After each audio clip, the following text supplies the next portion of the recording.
السلام علیکم۔ حضرت وہب بن منبر رحمۃ اللہ علیہ فرماتے ہیں کہ بنی اسرائیل کا ایک آدمی اپنے دور کا بہت ہی بڑا ولی اور عبادت گزار انسان تھا۔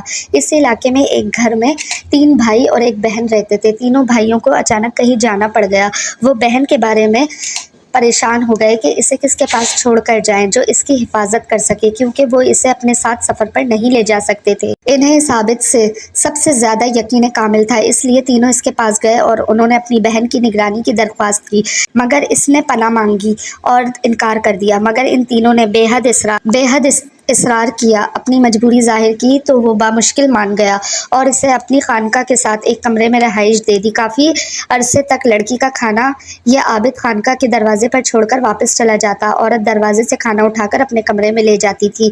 اب شیطان عابد کے پاس آیا اور اسے اس نیک کام پر شاباش دینے لگا اور پھر کہا کہ ابھی بھی اس عورت کے لیے خطرات ہے، کیونکہ روزانہ اسے کھانا لینے کے لیے اپنے کمرے سے نکل کر خانقاہ کے دروازے تک آنا پڑتا ہے۔ اس دوران اس پر دوسرے لوگوں کی نظریں پڑ سکتی ہیں اور کوئی اس سے تکلیف اور اذیت بھی پہنچا سکتا ہے یا پھر کوئی اس سے زیادہ بھی کر سکتا ہے، لہٰذا اگر تم تھوڑی سی تکلیف کر کے یہ کھانا اس کے دروازے پر پہنچایا کرو تو تمہیں بہت ہی زیادہ ثواب اور اجر حاصل ہوگا۔ اس عابد کو جب کئی بار شیطان نے اس عظیم اور نیک کام میں مزید ثواب کا لالچ دیا تو عابد مان گیا اور اب وہ کھانا خانقاہ کے دروازے کے بجائے اس لڑکی کے کمرے کے دروازے پر چھوڑنے لگ گیا۔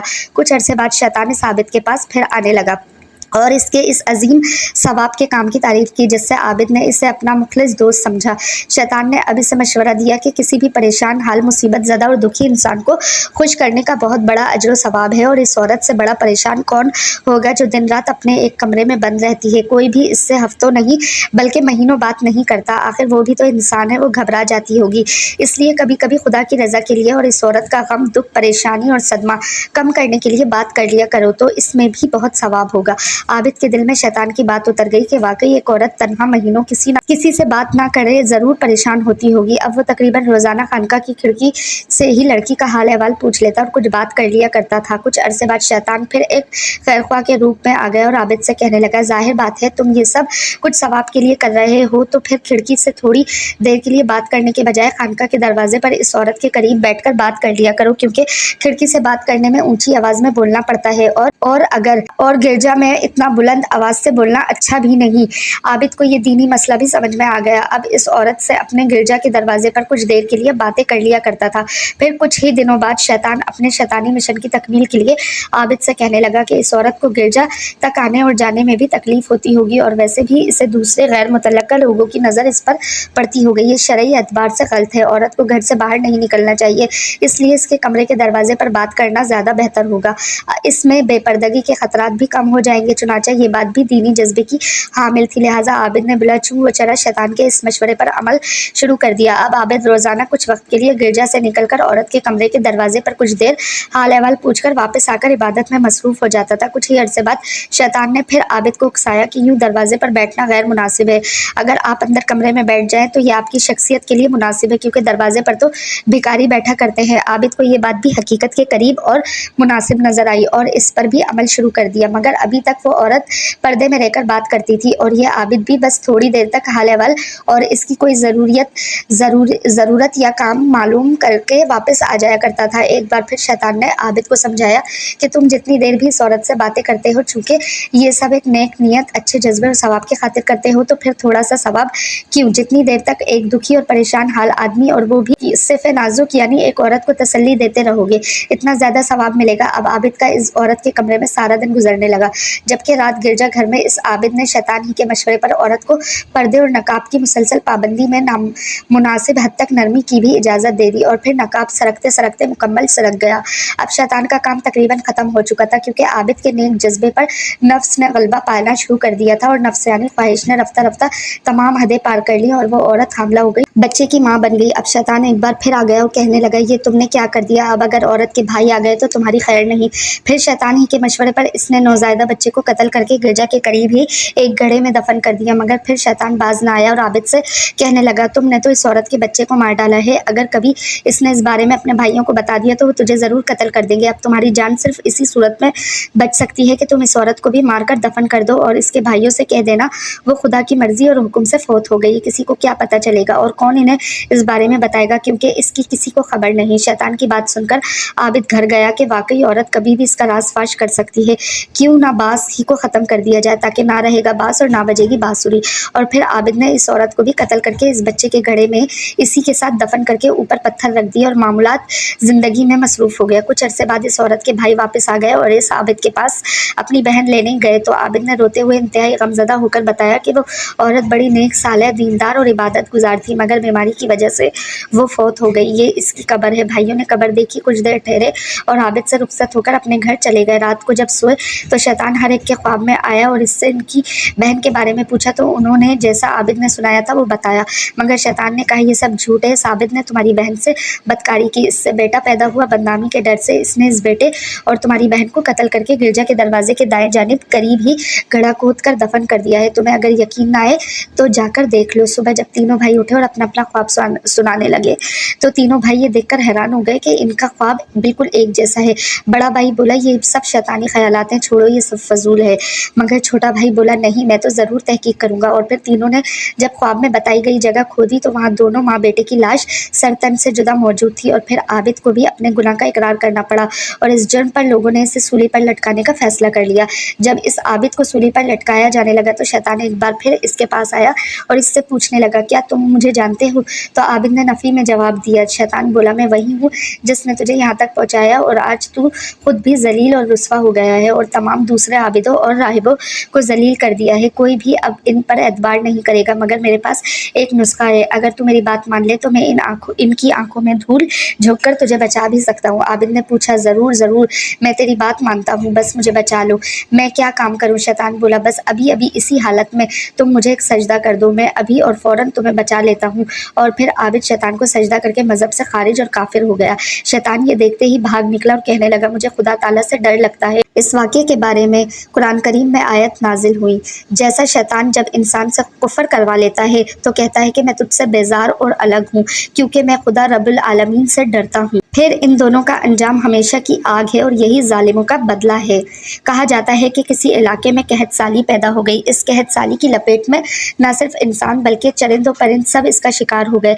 मवेशी मालकान बेहद परेशान थे। इस दौरान एक मस्जिद के मौलवी ने जुम्मे के खुतबे में नहायत यकीन के साथ ये बात बताई कि अल्लाह का नाम लेकर यानी बिस्मिल्लाह पढ़कर दरिया को हुक्म दिया जाए तो वो भी नाफरमानी नहीं करता। खुतबा सुनने वालों में एक चरवाहा भी मौजूद था। मौलवी की ये बात इसके दिल में उतर गई और इस बात पर इसका यकीन कामिल हो गया। इसने वापस आकर अपनी बकरियां खोली और सीधा दरिया पर चला गया। ऊंची आवाज से बिस्मिल्लाह पढ़ा और दरिया को कहा वो अपनी बकरियां चरवाने के लिए दूसरे पार जाना चाहता था और इसे कहा कि मुझे अपने ऊपर से गुजरने दे। ये कहकर इसने अपनी बकरियों को लिया और दरिया पर चलता हुआ दरिया पार कर गया। दरिया की दूसरी तरफ का इलाका घास से भरा पड़ा हुआ था। दरख्तों के पत्ते भी सलामत थे क्योंकि किसी को यहाँ तक आने की रसाई नहीं थी। इसने खूब अच्छी तरह अपनी बकरियों को सैर करवाया और वापस लौट आया। फिर ये इसका मामूल बन गया वो बकरियां पार छोड़कर वापस लौट आया। फिर ये इसका मामूल बन गया कि वो बकरियां पार छोड़कर वापस आ जाता और शाम को जाकर बकरियां वापस ले आता। इसकी बकरियों का वजन दुगना चुगना हो गया। लोग चौंक गए और इससे पूछा कि वो अपनी बकरियों को क्या खिलाता है। वो सीधा सादा और साफ दिल नौजवान था। इसने साफ साफ बात बता दी कि जनाब मैं तो बिस्मिल्लाह पढ़कर दरिया पर चलकर अपनी बकरियां दूसरी तरफ चरवाने ले जाता हूँ। ये बात सबने सुनी मगर किसी ने इस चरवाई की बात पर यकीन नहीं किया क्योंकि ये नाकाबिले यकीन बात थी। मगर बात होते होते मौलवी साहब के पास पहुंच गई। मौलवी साहब ने इस चरवाहे को बुलाया और सारा माजरा पूछा। इस चरवाहे ने मौलवी साहब को ही हवाला बना लिया कि मौलवी साहब मैं तो आपका शुक्रिया अदा करने वाला था। आपने जुम्मे के खुतबे में जो नुस्खा बताया था कि बिस्मिल्लाह कहकर दरिया को भी हुक्म दो तो वो भी इनकार नहीं करता, तो मैं तो बस आपके नुस्खे पर ही अमल कर रहा हूँ। मौलवी साहब हैरत से इसके चेहरे को देखते रहे। मौलवी साहब ने कहा, भाई साहब ऐसी बातें तो हम हर जुम्मे में करते हैं, फक्त इनका मकसद लोगों का ईमान बनाना होता है। मगर बकरियों वाला डटा रहा कि मैं तो बस बिस्मिल्लाह कहकर पानी पर चलता हूँ और बकरियों समेत पानी पार कर चला जाता हूँ। आखिरकार मौलवी साहब ने सुबह खुद ये तजुर्बा करने की ठानी जिसे देखने चरवाहे समेत पूरा इलाका भी आ गया। मजमा ज़्यादा था। मौलवी साहब ने एक दो बार सोचा कि इनकार कर दूं कि कहीं डूब ना जाऊं, मगर वो जो मौलवी साहब को कंधे पर उठाकर लाए थे अब भी जोश व खरोश से अल्लाह अकबर के नारे लगा रहे थे और मौलवी साहब के हक में तारीफें कर रहे थे। आखिरकार मौलवी साहब ने अपने डर को दूर करने के लिए एक रस्सा मंगवाया। पहले इसे एक दरख्त के साथ बांधा, फिर अपनी कमर के साथ बांधा, फिर डरते डरते ढीला ढाला बिस्मिल्लाह पढ़ा और दरिया पर चलना शुरू हो गए। मगर पहला पाँव ही रखा था कि पानी में गिर गए। मौलवी साहब डुबकियां खाने लगे और पानी के बहाव में बहना शुरू हो गए। लोगों ने खींच खींच कर बाहर निकाला। मौलवी साहब की इस हरकत ने चरवाहे को परेशान कर दिया कि मौलवी साहब की बिस्मिल्लाह को ये क्या हो गया है, क्योंकि इसका ये रोज का मामूल था। इसके अपने यकीन में कोई फर्क ना आया। इसने बिस्मिल्लाह कहकर बकरियों को पानी की तरफ इशारा किया और खुद इनके पीछे चलता हुआ पार छोड़कर वापस भी आ गया। लोग इसे वलीउल्लाह समझ रहे थे और इसके हक में नारे लगा रहे थे, मगर वो सबसे बेनियाज सीधा साधा इंसान था। वो मौलवी साहब के पास पहुंचा और कहा, मौलवी साहब, मैं आपकी बिस्मिल्लाह की तारीफ से काफ़ी परेशान था, मगर पानी पर चलते हुए मुझे आपकी बिस्मिल्लाह की बीमारी का पता चल गया। इस चरवाहे ने दरख्त से बंधी रस्सी की तरफ इशारा किया और कहा, मौलवी साहब, ये है आपकी बिस्मिल्लाह की बीमारी। आपकी बिस्मिल्लाह की बरकत को ये रस्सा खा गया है। अल्लाह और बिस्मिल्लाह से ज़्यादा इस रस्से पर भरोसा था, लिहाजा अल्लाह ने भी आपको रस्सी के हवाले कर दिया। फिर कहने लगा, मौलवी साहब, आप भी कमाल करते हो। मैंने आपके मुँह से सुना और यकीन कर लिया और मेरे अल्लाह ने मेरे यकीन की लाज रख ली, मगर आपने अल्लाह का कलाम सुना मगर यकीन नहीं किया, लिहाजा आपको अल्लाह ने रुस्वा कर दिया। यही कुछ हाल हमारा है। हमारी नमाजों और दुआओं का हाल भी यकीन से खाली है। बयान किया जाता है कि बनी इसराइल में दो भाई थे, जिनमें एक मुसलमान था और दूसरा काफिर था। दोनों दरिया के शिकारी थे। काफिर बुत को सजदा करता था, मगर जब मछलियों के लिए जाल तैयार करता तो इसमें ढेरों मछलियां आ जाती कि इसको खींचना भी इसके लिए मुश्किल हो जाता। मगर मुसलमान के जाल में सिर्फ एक ही मछली आती थी और इसी पर सब्र करके खुदा का शुक्र अदा करता। इत्तेफाकन एक रोज इस मुसलमान की बीवी अपने मकान की छत पर गई तो इसकी नज़र काफिर की बीवी पर पड़ी, जो जेवर और बेहतरीन लिबास से आरास्ता थी। ये देखकर इस मुसलमान की बीवी के दिल में वसवसा पैदा हो गया कि काश मैं भी ऐसी ही होती। तो काफिर की बीवी बोली, तू अपने शौहर को इस पर आमादा कर ले, वो भी मेरे शौहर के माबूद यानी बुत की इबादत किया करे, ताकि तू भी मेरी तरह मालदार हो जाए। ये सुनकर मुसलमान भाई की बीवी कुछ गमजदा सी होकर नीचे आई और जब इसका शौहर घर आया तो इसने अपनी बीवी का हाल मुतगैर देखकर दरियाफ्त किया, आखिर क्या बात है जिससे तू इस कदर गमजदा मालूम होती है। तो वो कहने लगी, बस मियाँ, तुम तो मुझे तलाक दे दो या अपने भाई के माबूद की इबादत शुरू कर दो। ये सुनकर इसके शौहर ने कहा, खुदा की बंदी, तो खुदा से नहीं डरती? ईमान की दौलत मिलने के बाद ये कुफर की बातें करती है तू। औरत बोली, बस मुझे अब ज़्यादा बातें ना बनाओ, मैं भी दूसरी औरतों की तरह अच्छा लिबास और अच्छे जेवरात पहनना चाहती हूँ। जब इस मर्द मोमिन ने देखा कि ये औरत ज़िद पर उतर आई है और उसका इसरार हद से बढ़ चुका है तो इसने औरत को तसल्ली दी। कहा, अच्छा, घबराने की ज़रूरत नहीं है, मैं कल से कारीगरों और मजदूरों में जाकर मेहनत करके तुझे रोज़ाना 2 दरहम देता रहूँगा, तू इससे अपनी हालत दुरुस्त कर लेना। ये सुनकर औरत को कुछ तस्कीन हासिल हुई और सवेरे ही वो मोमिन मजदूरी की तलाश में निकला, लेकिन किसी ने इससे हाल तक ना पूछा। ये देखकर वो दरिया के किनारे पहुंचा और शाम तक अल्लाह की इबादत में मसरूफ रहकर रात को जब घर आया तो बीवी ने दरियाफ्त किया, आज तुम कहाँ थे? वो कहने लगा, मैं बादशाह की खिदमत में मसरूफ था, इसने मुझसे 30 दिन का काम करने की शर्त की है। औरत ने कहा कि आखिर वो बादशाह तुमको क्या देगा? तो इसने जवाब दिया कि मेरा बादशाह बड़ा करीम है और इसके खजाने मालो दौलत से भरे हुए हैं, वो मुझे वो देगा जो मैं चाहूँगा। चुनाचा इसी तरह बराबर वो अपने माबूद बरहक की इबादत में मसरूफ रहा। और 30वीं रात हुई तो बीवी ने कहा, सुनो मियाँ, अगर कल तुमने मुझे मजदूरी लाकर ना दी तो तुम मुझे लाजमी तलाक दे देना। ये सुनकर इसको इस कदर परेशानी लाहिक हुई और 30वीं सुबह को इसने एक यहूदी से कहा, क्या तुम मुझे मजदूरी पर लगा लोगे? ये सुनकर यहूदी कहने लगा, हाँ, तुमको मजदूरी तो मिल जाएगी, लेकिन शर्त यह है कि मेरे पास तुम्हारे खाने पीने का कोई इंतज़ाम ना होगा। चुनाचा वो मर्द मोमिन रोज़े की नियत करके यहूदी के साथ हो लिया। अल्लाह ताला के हुक्म से एक फरिश्ता 29 अशरफियाँ एक नूरानी तबाक में लेकर इसकी बीवी के पास पहुंचा और कहने लगा कि मैं बादशाह का कासिद हूँ, इसने ये अशरफियाँ लेकर मुझको तेरे पास भेजा है और फरमाया कि तेरा शौहर हमारे पास काम में था, हमने इसको ना छोड़ा, यहाँ तक कि इसी ने हमको छोड़ दिया और यहूदी के पास चला गया।